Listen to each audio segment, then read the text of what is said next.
No, you just focus on what I'm doing. Yeah. Output. I feel like everything else is a distraction. Like, as long as you're making enough money. Brian Count said something to me once, and I never forgot it.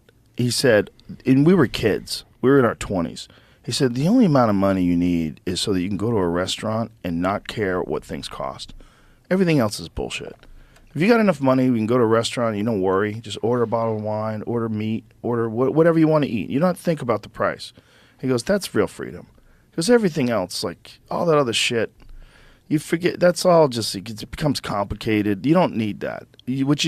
Real freedom is the freedom to not worry about your bills. That's the real, I experienced that leap, that jump when I got a development deal. So I was like, I guess I was 25, 26 maybe, 25. And I got this development deal from Disney. And it was like $150,000, and I couldn't believe it. I had $150,000. This is nuts. And I felt like a physical weight lift over my shoulders. Because back then I was a road comic. You do a gig on Thursday, it's $200. You do a gig here, it's $150. You're scraping together enough money so that you could pay your bills and eat. And you were always worried about gigs, always trying to fill my book, always trying to call booking agents, drive to Connecticut, drive to Jersey. Where do I got to go to make some money?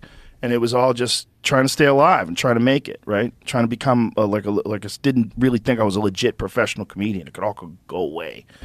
And so I got that development deal, and it was the nuttiest feeling in the world. It was like I felt lighter.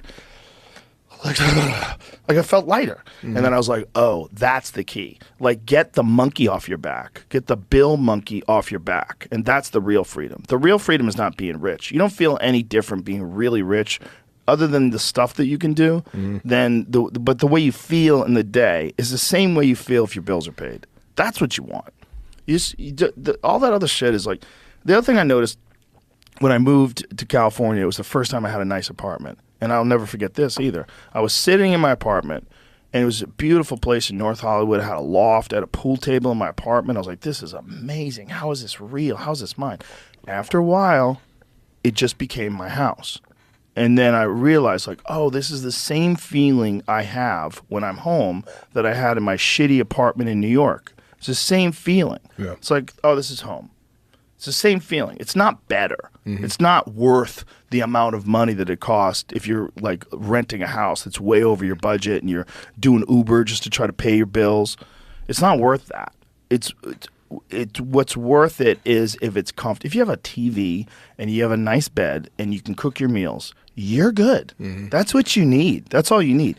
Everything else is just like the amount of effort that you have to put in to make the amount of money to get all these other things leaves you in this constant state of anxiety. And I think people just get lost in this idea of constantly making more and getting more and chasing more. And I just concentrate on what I do.